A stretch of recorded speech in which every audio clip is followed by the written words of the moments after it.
The howl of wind through the abandoned Silver Creek mine sounded like dying wolves as Sarah Foster pressed her back against the frigid stone wall, gripping her swollen belly with both hands while the contractions came faster and harder than she thought humanly possible. She had stumbled into this forsaken hole in the mountainside 3 hours ago, when the blizzard turned the Wyoming Territory into a white hell. And now, her baby was coming whether she was ready or not. The snow outside fell so thick, she could barely see 5 feet beyond the mine entrance, and the temperature had dropped so low that her breath came out in clouds of vapor that froze in the air before dissipating. Her husband had died 2 months ago in a saloon shooting in Cheyenne, leaving her alone and desperate, trying to make it to her sister's homestead near Laramie before the baby came, but winter had other plans. Sarah screamed into the darkness as another contraction tore through her body, the sound echoing off the rock walls and coming back to her like a ghost. Her fingers dug into the dirt floor, nails breaking against stone as she pushed with everything she had left. There was no doctor, no midwife, no warm bed with clean sheets and hot water. There was only cold and pain and the very real possibility that she would die here, that her baby would die here, and no one would find them until spring thaw revealed their frozen bodies.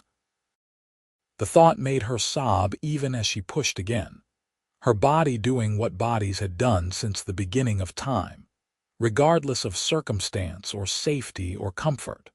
The wind shifted and snow swirled into the mine entrance, dusting the ground where she lay on her threadbare coat. Her horse had thrown her when lightning struck too close during the storm's beginning, and she had watched the animal disappear into the white curtain of snow, taking her supplies, her food, and her only means of transportation. She had walked for what felt like hours before finding this mine, her feet numb in her worn boots, her dress soaked through and freezing against her skin. Now that dress was hiked up around her waist, and she was bringing a child into the most hostile environment imaginable. Another push, and she felt the baby move, felt the impossible pressure and the tearing sensation that made her vision go white. She pushed again, and again, losing track of time in the cycle of pain and effort. Her voice had gone hoarse from screaming and crying, but she kept going because there was no other choice. When the baby finally slid free into her shaking hands, she nearly collapsed from relief and exhaustion. The infant was silent for a terrible moment, and Sarah's heart stopped, but then she rubbed the tiny chest with her cold fingers and the baby let out a weak cry that was the most beautiful sound she had ever heard. A boy. She had a son. Sarah pulled him to her chest, wrapping what was left of her coat around both of them, trying to share what little body heat she had left. The umbilical cord still connected them, and she had no knife to cut it, no supplies to tend to either of them properly. She was bleeding and she knew it, could feel the warmth spreading beneath her, but she focused on keeping the baby warm, on keeping him alive. His cries were growing weaker, and that terrified her more than her own failing strength. "Please," she whispered into the darkness, not sure who she was praying to anymore. "Please, someone find us, please." The storm raged on outside and no answer came. Jackson Irving had been riding through worse storms than this, but not by much, and his horse Ranger was starting to founder beneath him. The big bay gelding had carried him faithfully for 6 years, through cattle drives and winter ranges and situations that would have killed lesser animals, but even Ranger had limits. Jackson had left his ranch 3 days ago to check on his northern boundary line, and had gotten caught when the weather turned vicious with almost no warning. Now he was trying to make it back before they both froze to death, following landmarks he could barely see through the driving snow. He was 26 years old and had built his ranch from nothing, starting as a ranch hand at 16 and saving every penny until he could buy his own land at 22. 4 years of brutal work had turned those initial 100 acres into a thriving operation of 500 acres with good grass, clean water, and a herd that would support him comfortably for years to come. He had a solid cabin, a good barn, and enough supplies to last through any winter. What he did not have was a wife, something his sister Margaret reminded him of every time she visited from town, with her husband and their 2 children. But Jackson had been too busy building something worthwhile to think much about courting, and the few women in the area were either already married or not interested in the kind of hardscrabble life he offered.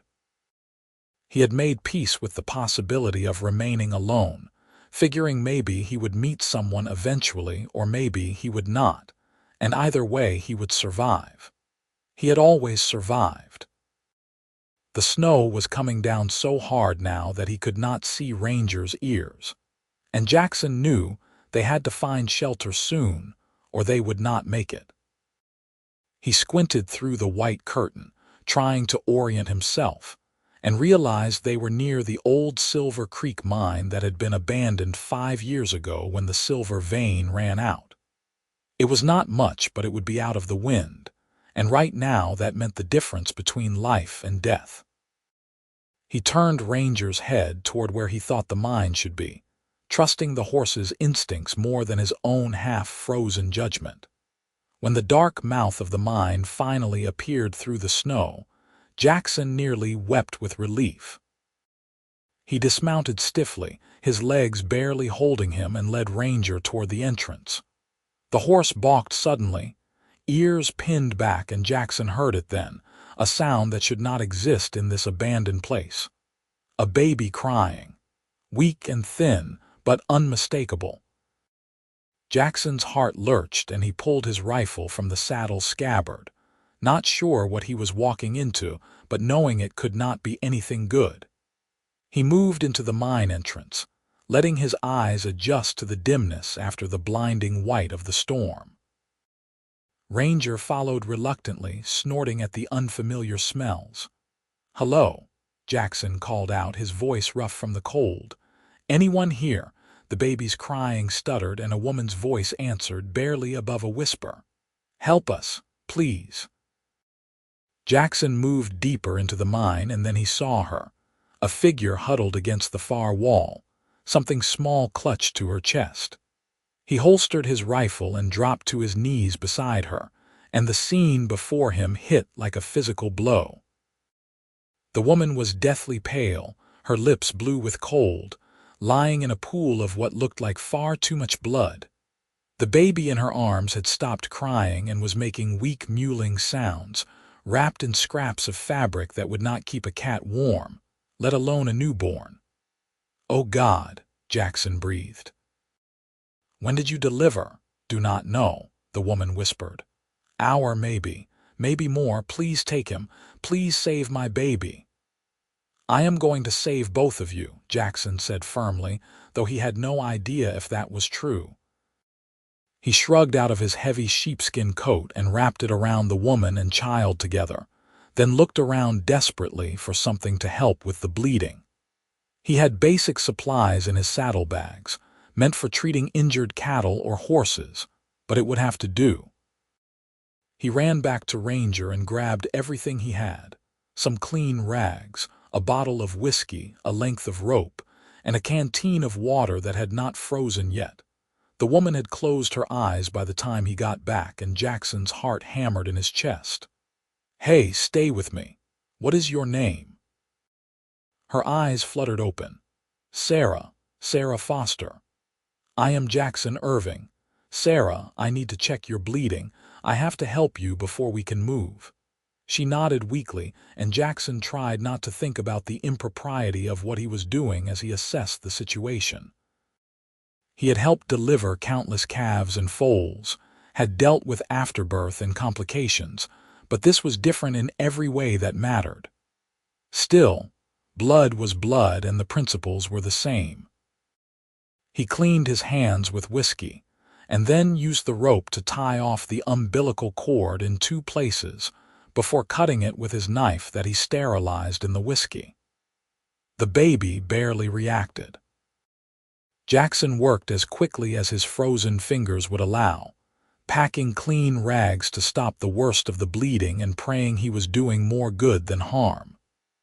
Sarah drifted in and out of consciousness, which terrified him, but he kept talking to her, kept her engaged when her eyes opened. "Tell me what happened," he said as he worked. "How did you end up here?" "Husband died," she whispered. "Going to sister. Horse threw me. Storm came." "Where is your sister?" "Near Laramie." Jackson nodded. Laramie was 50 miles southeast and might as well be on the moon in this weather. "Well, my ranch is only 8 miles from here.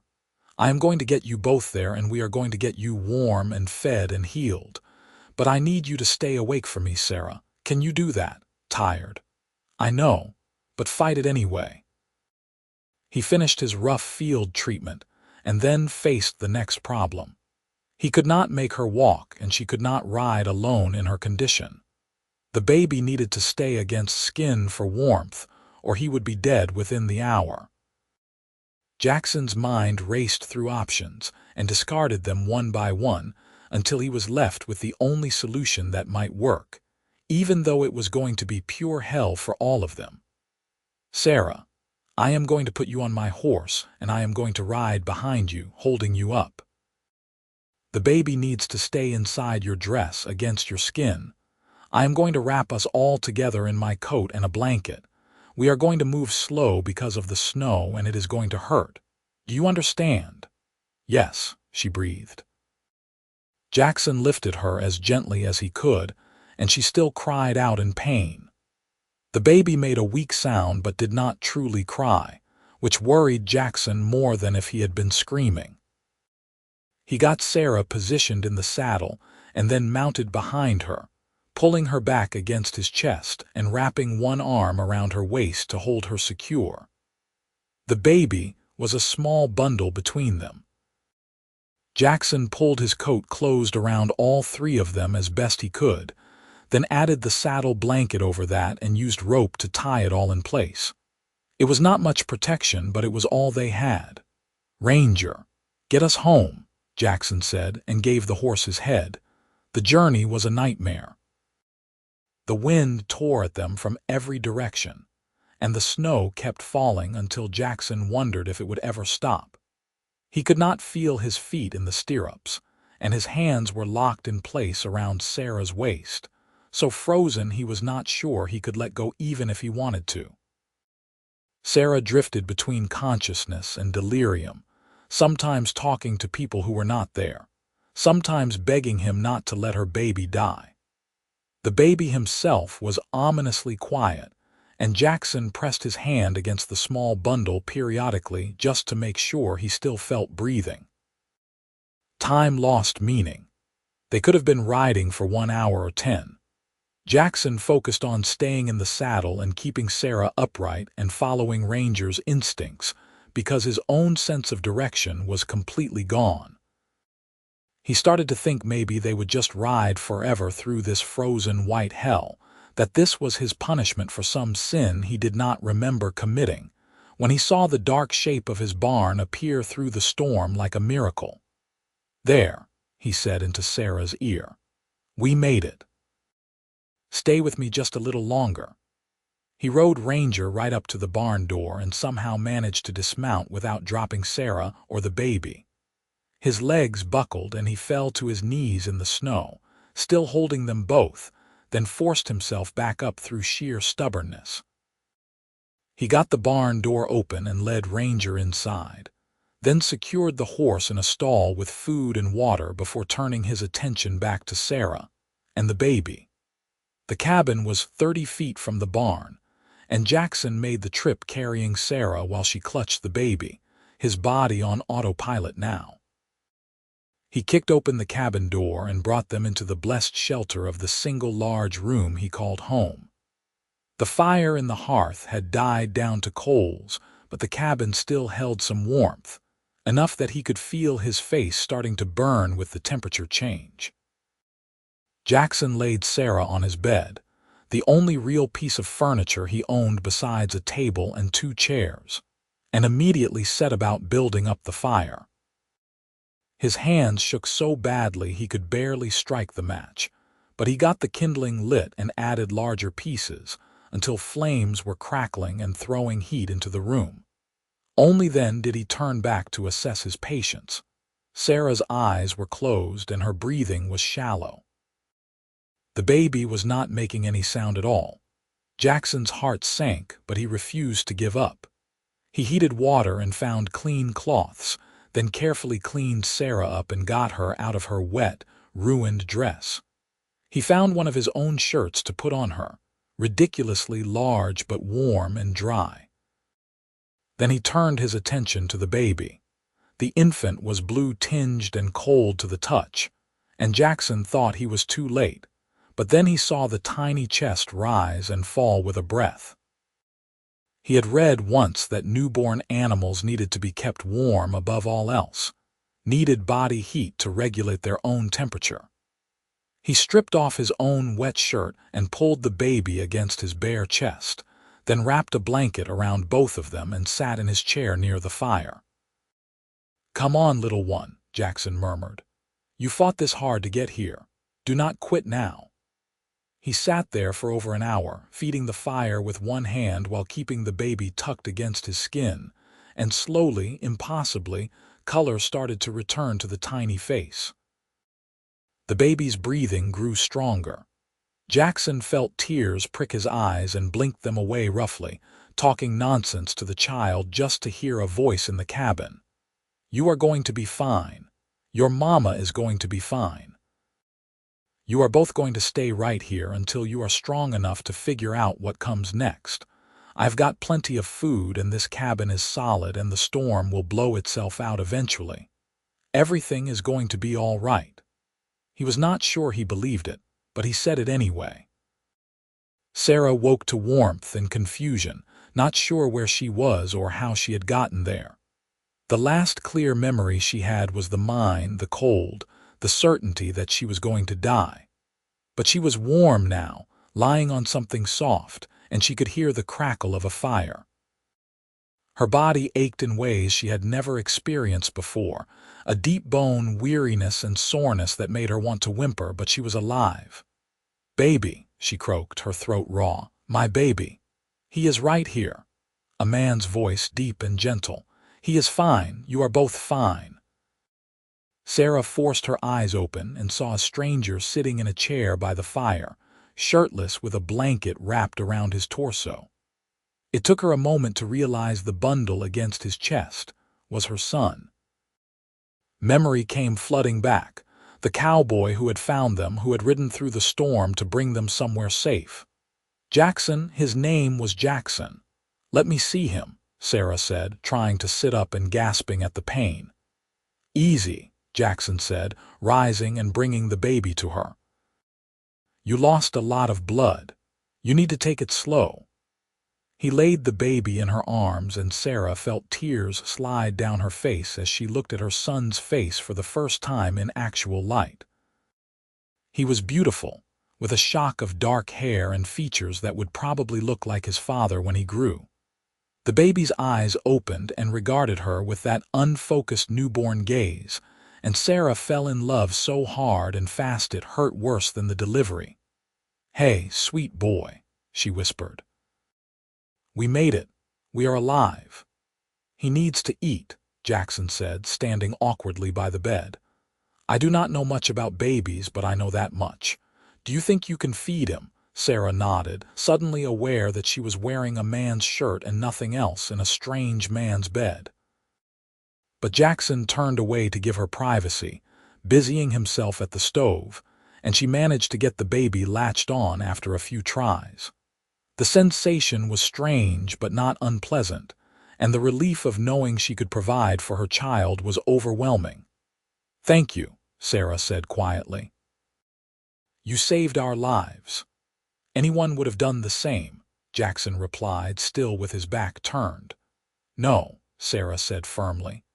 "Not anyone would have ridden 8 miles through a blizzard with a bleeding woman and a newborn baby, Not anyone would have cared enough to try. You could have left us in that mine. Jackson turned then, and she saw his face clearly for the first time. He was younger than she expected, probably close to her own 24 years, with dark hair and blue eyes and features weathered by sun and wind. Not handsome in a conventional sense, but strong-looking, capable, the kind of face you would want to see in a crisis. "I could not have lived with myself if I had done that," Jackson said simply. They looked at each other across the cabin, and something passed between them, an understanding or connection that Sarah could not name. Then Jackson cleared his throat and turned back to the stove. "I am making broth. You need to eat something to get your strength back. The storm is still raging outside, but we have plenty of supplies. You can stay here as long as you need to recover." "I do not want to impose," Sarah started, but Jackson cut her off. "You are not imposing. You are recovering from childbirth in the middle of a blizzard. There is nowhere else for you to go right now, even if you were healthy enough to travel, which you are not. So just accept the help and we will figure out everything else later." Sarah nodded, too tired to argue, and focused on her baby. The infant nursed for a while and then fell asleep in her arms, milk drunk and content. Sarah felt herself drifting too, warm and safe for the first time in weeks, and let herself sink into sleep. The storm lasted 3 more days, and in that time Sarah learned what kind of man Jackson Irving was. He was patient and considerate, sleeping on the floor without complaint so she could have the bed, cooking simple but nourishing meals and bringing them to her when she was too weak to get up. He boiled water and brought her clean cloths to tend to herself, averting his eyes when necessary, and treating her with a respect that made her want to cry, because it had been so long since anyone had treated her like she mattered. He also had no idea how to handle a baby, which would have been funny if it were not so endearing. He approached her son like the child might explode at any moment, touching him with exaggerated gentleness, and looking panicked whenever the baby cried. But he tried, which was more than Sarah could say for a lot of men. When she was too exhausted to do anything but sleep, Jackson would carry the baby around the cabin, talking to him about horses and cattle and the ranch, as if the newborn could understand a word. "What are you going to name him?" Jackson asked on the 3rd day, while Sarah sat at the table for the first time and ate real food instead of broth. Sarah had been thinking about that question since the moment he was born. Her husband's name had been Thomas, but she had no desire to name her son after a man who had gotten himself killed in a stupid argument over cards. Her own father had been William, a good name but one that carried complicated memories. "Samuel," she said finally. "Samuel Thomas Foster, after my grandfather and his father, but I will call him Sam."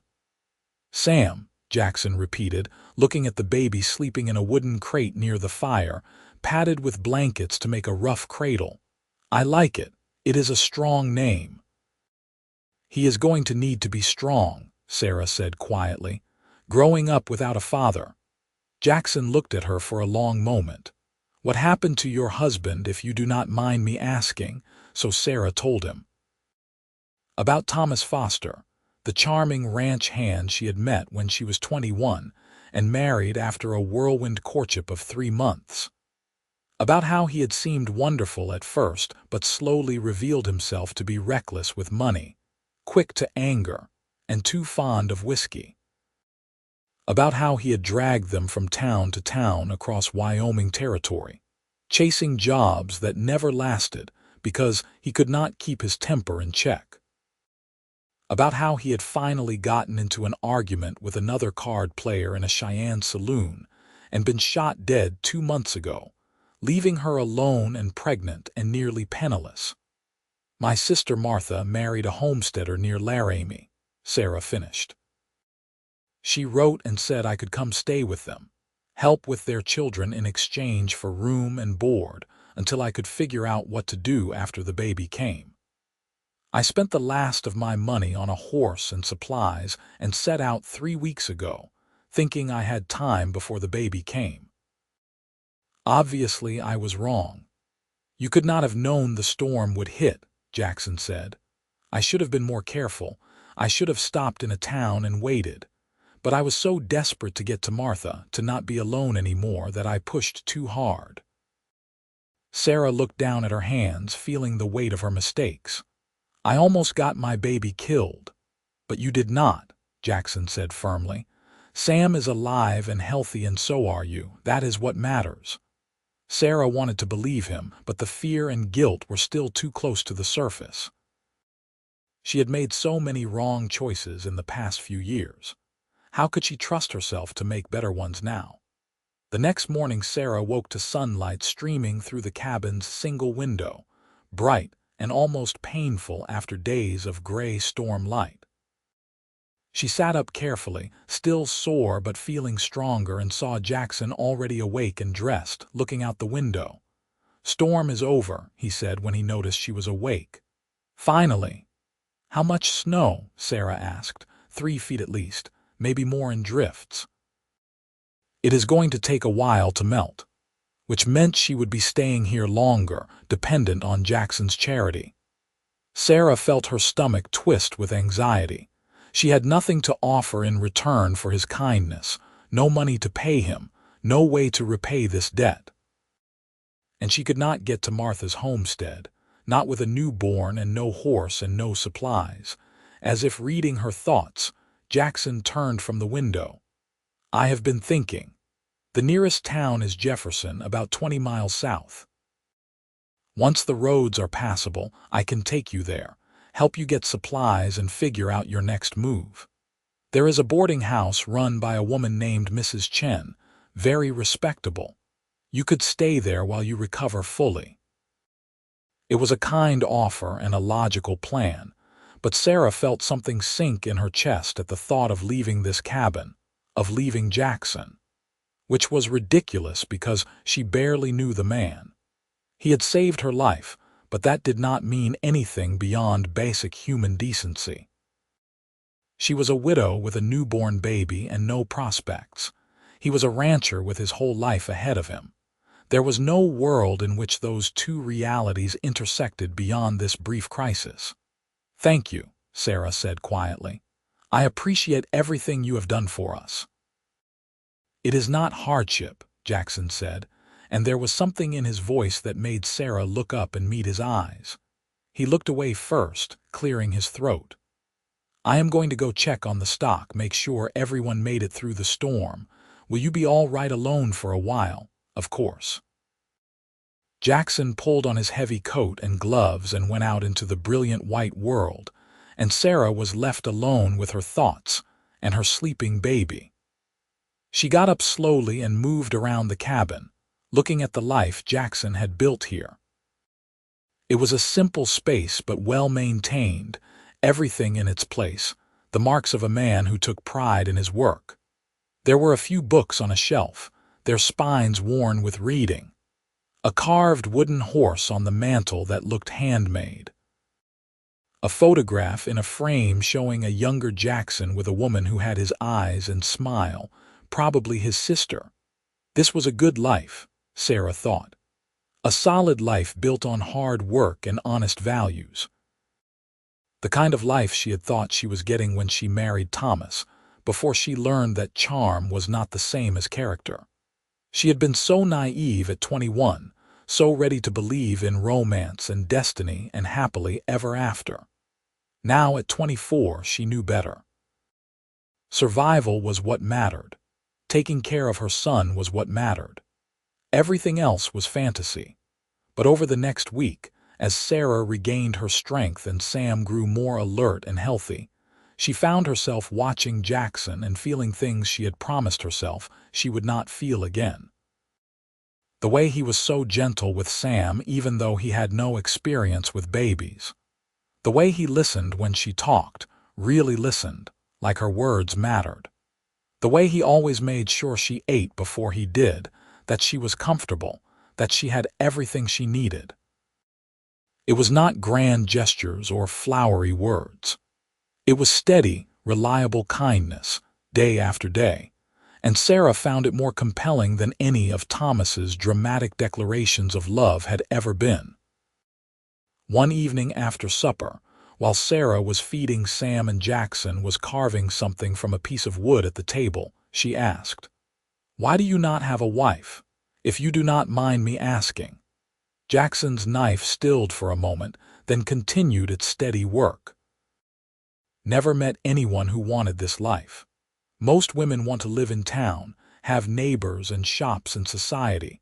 What I have to offer is isolation and hard work and uncertainty. That is not very appealing." "I think it is appealing," Sarah said before she could stop herself. Jackson looked up and their eyes met across the cabin. The moment stretched out, heavy with things unsaid, and then Sam fussed and Sarah looked down, breaking the connection. "You have a different perspective than most," Jackson said carefully, "after what you have been through." "Maybe," Sarah said. "Or maybe I am just finally old enough to know what matters and what does not." They did not speak more about it that night, but something had shifted between them, some acknowledgement that what they were both feeling was not one-sided. The snow started to melt and the roads slowly became passable, and Sarah knew she was running out of time in this cabin with Jackson. She was fully healed now, or as healed as she was going to get, and Sam was thriving, growing plumper by the day. There was no more excuse to stay. But when Jackson mentioned taking them to Jefferson, Sarah felt her heart sink. "Actually," she said hesitantly, "I was wondering if you might take us to my sister's homestead instead, near Laramie. That was where I was heading originally." Jackson nodded slowly. "Of course. If that is what you want." "It is not about what I want," Sarah said. "It is about what makes sense. Martha is family. She is expecting me." "Right," Jackson said, and turned back to whatever task he was doing, his face closed off. They prepared for the journey in near silence, the easy companionship of the past week replaced by an awkward tension.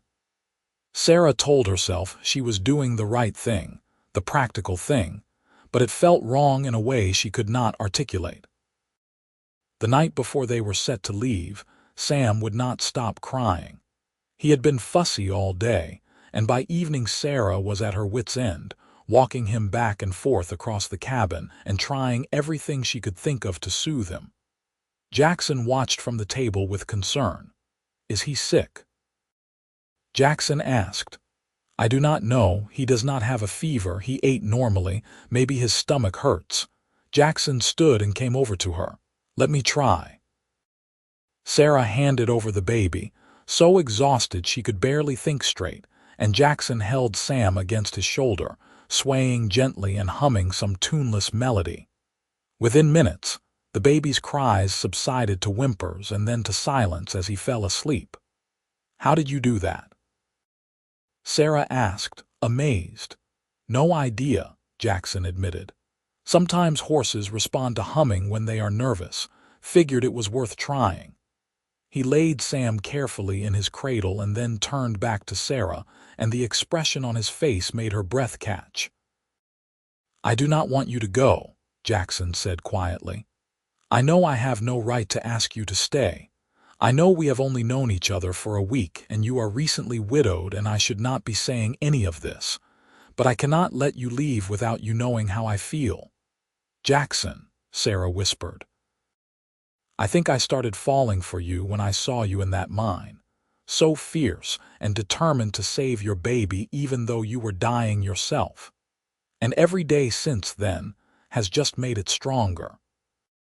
The way you love Sam, the way you are brave even when you are scared, the way you talk to me like I am worth talking to.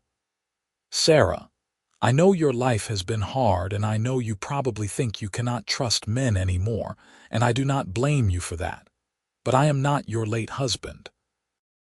I am steady and I work hard and I would spend every day for the rest of my life making sure you and Sam were safe and cared for if you would let me. Sarah felt tears sliding down her face, and she did not try to stop them. "I am falling for you too," she admitted, "but I am so scared. I made such a mistake with Thomas. What if I am making another mistake now? What if this is just gratitude or proximity or desperation and not real?" "Then we take it slow," Jackson said, stepping closer but not touching her. "You do not have to decide anything right now. Stay here, not as my wife but as my guest. Stay the winter until spring and let us see what this is. If you decide you want to go to your sister, I will take you with no hard feelings. But give us a chance, Sarah. Give me a chance to prove that I mean what I am saying."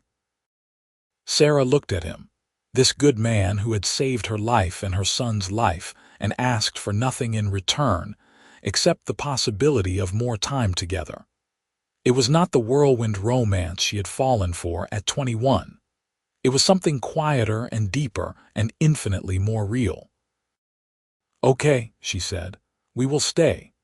Jackson's face lit up with a smile that transformed his whole appearance, and Sarah found herself smiling back, feeling something uncurl in her chest that she had not realized was clenched tight. "Okay," Jackson repeated like he could not quite believe it. "Okay." The winter passed in a blur of ordinary moments that Sarah would remember for the rest of her life. Jackson taught her to make bread in the cast-iron Dutch oven, standing behind her and guiding her hands through the kneading process, both of them laughing when the first loaf came out dense as a rock. Sarah taught Jackson how to change Sam's cloths without getting soaked, which seemed to mystify him no matter how many times she demonstrated. They took turns staying up with Sam when he woke crying in the night, and sometimes Sarah would wake to find Jackson asleep in the chair by the cradle, having taken a shift without being asked. Jackson told her about his childhood in Missouri, about his parents dying of typhoid when he was 14, and his sister raising him until he was old enough to head west on his own.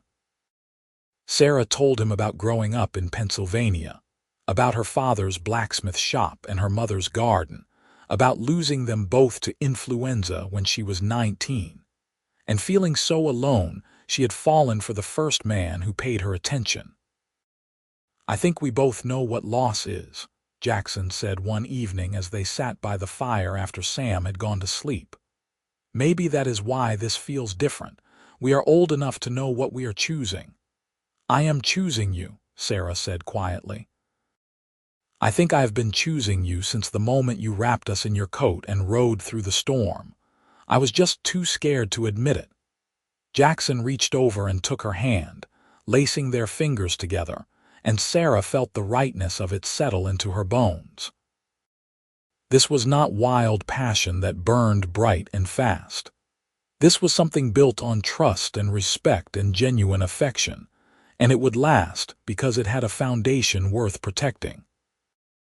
As winter turned to spring, Jackson rode into Jefferson and came back with a preacher, and Sarah married him in front of the hearth in the cabin where he had saved her life.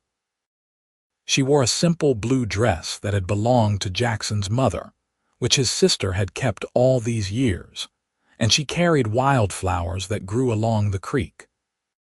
Sam was 3 months old and slept through the entire ceremony in Jackson's sister's arms, while Margaret wiped away happy tears and her husband grinned. "I now pronounce you husband and wife," the preacher said, and Jackson kissed Sarah like she was precious and breakable, and Sarah kissed him back like he was the answer to prayers she had been too tired to say. The first year of their marriage was not easy. Sarah was still learning to trust that Jackson would not turn into someone different, that the kindness he showed was genuine and permanent. Jackson was learning how to share his space and his life after years of solitude, learning to consider someone else's needs and wants alongside his own. They argued sometimes about small things that felt large in the moment, but they always talked it through until they found resolution. And every time they weathered a storm together, Sarah felt more secure in her choice. Sam grew from an infant to a toddler, and he adored his stepfather with a devotion that made Sarah's heart ache in the best way. Jackson never treated Sam as anything other than his son, never made distinctions or expressed resentment that the boy was not his blood. He taught Sam to walk by letting the toddler hold onto his fingers and stagger between the furniture. He read to him from the worn books on the shelf, doing different voices for different characters, until Sam giggled so hard he got hiccups. When Sam was 2 years old, Sarah realized she was pregnant again, and the mix of emotions was complicated. She was happy but also terrified, remembering the horror of giving birth alone in that mine. Jackson found her crying in the garden one afternoon and pulled her into his arms without saying anything, just holding her until she could speak. "What if something goes wrong?" Sarah whispered against his chest. "What if I cannot do this?" "You can," Jackson said firmly. "And this time you will not be alone. We will get you to a doctor in Jefferson when the time comes. You will have help and safety and everything you need. I promise." And Jackson kept that promise. When Sarah went into labor on a sunny afternoon in October, Jackson had everything ready. He drove her to Jefferson in the wagon, staying by her side through every moment of the delivery, holding her hand and wiping her forehead, and telling her she was doing great even when she was screaming that she hated him, and this was all his fault. The doctor and midwife delivered a healthy baby girl, and when they placed the infant in Sarah's arms, she looked up at Jackson and saw tears streaming down his face. "A daughter," he said, his voice choked. "We have a daughter." They named her Julia Margaret Irving, after Jackson's sister, and she was as different from Sam as night from day. Where Sam had been a quiet, observant baby, Julia screamed her opinions from the moment she entered the world and never stopped. She wanted what she wanted when she wanted it, and she made sure everyone knew. Jackson was completely smitten with her, this tiny demanding creature who had him wrapped around her little finger from day one. "I do not know how you are managing 2 of them," Margaret said on one of her visits, watching Sarah nurse Julia while simultaneously helping Sam with his toys. "I could barely handle my 2 and I had Henry to help." "Jackson helps more than you know," Sarah said. "He is up with Julia half the night sometimes just so I can sleep. And he has been teaching Sam his letters in the evenings. He is a wonderful father," Margaret smiled. "I know. I just like to hear you say it. You know, when he found you in that mine, I thought he was crazy. Riding through that storm for strangers, risking everything.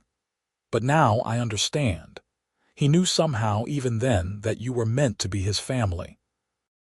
Sarah thought about that conversation often in the years that followed, as the ranch prospered and her children grew, and the life she had built with Jackson became richer and more complex. She thought about fate and choice and the fine line between the two. She could have died in that mine. Sam could have died. But Jackson had found them, and everything that came after was a result of that single moment of grace. When Sam was 6 and Julia was 4, Sarah gave birth to twin boys, Daniel and David, and Jackson paced outside the bedroom door until the doctor told him both mother and babies were healthy. And then he cried again, because apparently fatherhood had turned him into a sentimental fool.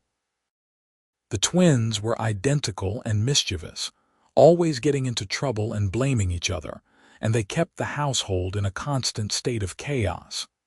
But it was a good chaos, the kind that came from a house full of love and noise and life. Sam grew into a thoughtful, serious boy who loved books and animals in equal measure. He never asked about his biological father, seemed to instinctively understand that Jackson was his father in all the ways that mattered. When he was 8, he started calling Jackson Pa instead of Jackson, and Sarah watched her husband's face transform with joy and carefully suppressed emotion. Julia became the fearless one, always climbing trees and racing her brothers, and declaring she was going to be a rancher just like her father when she grew up. Jackson told her she could be anything she wanted, and he meant it, teaching her to ride and rope and handle cattle alongside her brothers.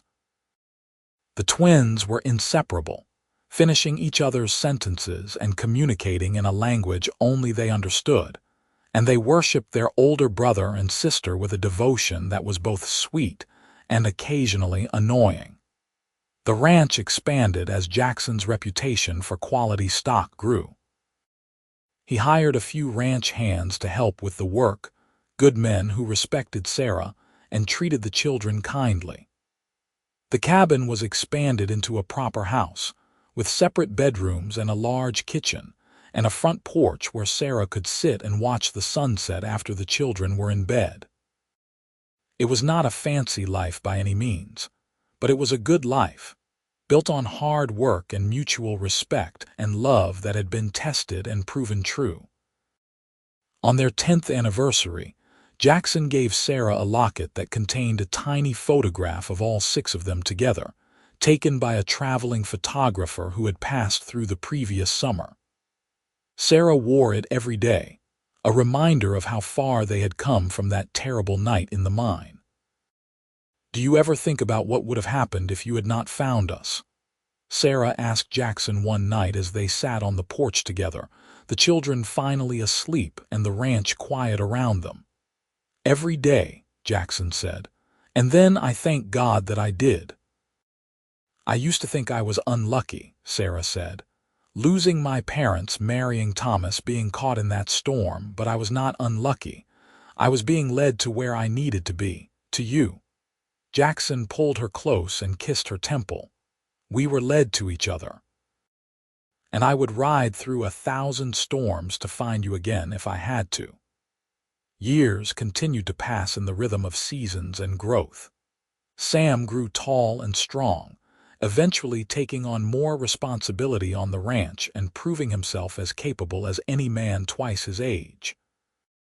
Julia did indeed become a rancher, working alongside her father and brothers with a fierce competence that made Sarah burst with pride. The twins went off to school in Jefferson for a few years, coming back with education and ideas about modern ranching techniques that Jackson listened to with interest, always willing to learn. When Sam was 20, he married a schoolteacher from Jefferson named Emily, a kind young woman who loved books as much as he did and who fit into the family as if she had always been there. They built a small house on the eastern edge of the ranch property, and within a year, Sarah became a grandmother to a baby boy they named James. Holding her grandson for the first time, Sarah thought about the circle of life and how she had been so close to breaking that circle in the mine. How Jackson had saved not just her and Sam, but all the generations that would come after. Julia surprised everyone by falling in love with one of the ranch hands, a quiet man named Robert who treated her like an equal partner and never tried to dim her fire. They were married on the ranch, under the trees by the creek, and it was the biggest celebration the area had seen in years. The twins stood up as witnesses, now young men themselves, handsome and charming and still causing mischief wherever they went. Jackson developed arthritis in his hands as he got older, the years of hard work taking their toll, but he never complained. Sarah would rub salve into his joints every evening, the two of them sitting together in comfortable silence that spoke of decades of partnership. His hair went gray and then white, and Sarah's followed suit, but to her he was still the young man who had wrapped her in his coat and told her everything would be all right. "You have any regrets?" Jackson asked her one evening when they were both in their 60s, sitting on the porch and watching their grandchildren play in the yard. There were 7 of them now, ranging in age from 15 to 2, and the noise and energy were delightful. "Not a single one," Sarah said honestly. "Everything I went through, Every hardship and heartbreak led me to this moment. To you, to our family, to this life. How could I regret any of it? You could have had an easier path, Jackson pointed out. Easier does not mean better, Sarah said. I would not trade what we have for anything. When they celebrated their 40th anniversary, the entire family gathered at the ranch, which had now been expanded to include several houses for their children and grandchildren. There was a feast and dancing and speeches that made Sarah cry happy tears. Sam stood up and talked about the man who had chosen to be his father when he did not have to be. Julia talked about growing up knowing she could do anything because her parents believed in her. The twins told embarrassing stories that made everyone laugh. And Jackson simply said, "Marrying your mother was the best decision I ever made, and I would do it again in a heartbeat." Sarah looked around at the life they had built, at the family that had grown from that desperate night in the mine, and she felt overwhelmed with gratitude. She had survived. Sam had survived. And they had done more than survive. They had thrived, building something beautiful and lasting out of tragedy and chance and love. As the evening wound down and people started heading to their homes, Sarah and Jackson sat alone on the porch one more time, holding hands like they had done for 40 years.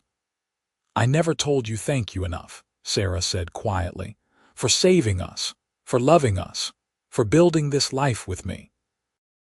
"You thank me every day just by being here," Jackson replied, "by choosing to stay when you could have left, by trusting me with your heart after someone broke it. Sarah, you saved me just as much as I saved you. I was just existing before you came along. You taught me how to live." They sat in silence for a while, watching the stars come out over the Wyoming landscape that had been witness to their entire story. Sarah thought about that young woman giving birth alone in a freezing mine, certain she was going to die. She wished she could go back and tell that woman that everything would be okay, that help was coming, that love was waiting just on the other side of fear. But she could not go back, could only move forward. And moving forward with Jackson had been the greatest adventure of her life. When Jackson passed away peacefully in his sleep at age 78, surrounded by family, Sarah grieved the loss of her partner and best friend, but she did not regret a single day they had shared. She lived another 10 years after him, watching her grandchildren grow and her great-grandchildren be born, telling them stories about the man who had ridden through a blizzard to save a stranger and ended up finding his family.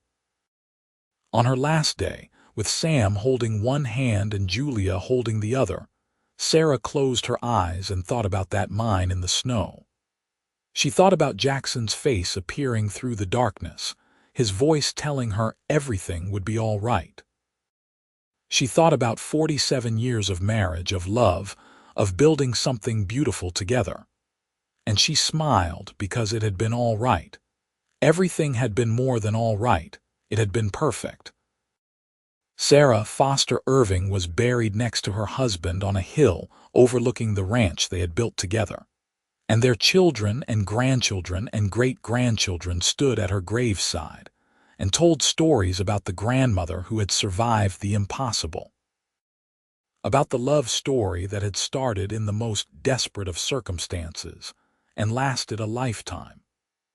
About the family that existed because one cowboy had decided to ride into a storm and check an abandoned mine. And in the years that followed, the ranch continued to thrive, passing through generations, a living testament to what could grow from a single act of kindness and the love that followed. The story was told and retold, embellished and remembered, until it became part of the family mythology. The mine where it all began was eventually marked with a plaque placed by Sam's grandchildren, declaring it a place where life and love had triumphed over death and despair. The Irving family ranch still operated over a century later, now with modern equipment and techniques, but still holding to the values Jackson and Sarah had established.